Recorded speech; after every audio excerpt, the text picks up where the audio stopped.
Kehä kolmosen parantaminen, 3. vaihe. Tien pohjan kunnostus.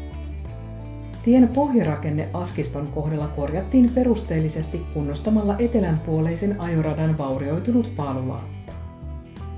Tie oli perustettu 350 metrin matkalla puupaalujen päälle tehdylle teräsbetonilaatalle, jonka alla maa oli painunut pehmeän maaperän vuoksi jopa yli puoli metriä.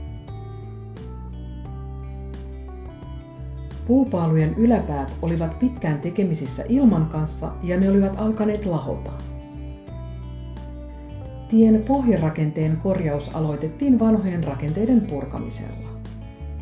Tämän jälkeen tien pohja vahvistettiin, jotta alueelle pääsi paalutuskoneella.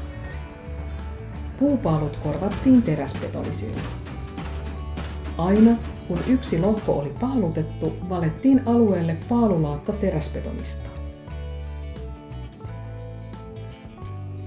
Paalulaatat kannattelevat sekä liikenteen kuormaa että tien penkereen massaa. Paalujen kautta kuorma menee kantavaan pohjamaahan eli saven alapuolisiin kantaviin kerroksiin, joko moreeniin tai kallion saakka. Yksittäiset paalut ovat 5-20 metriä pitkiä. Askiston hankealueelle tuli paaluja noin 4000 kappaletta. Yhteensä paaluja tuli noin 80 kilometriä vastaava määrä.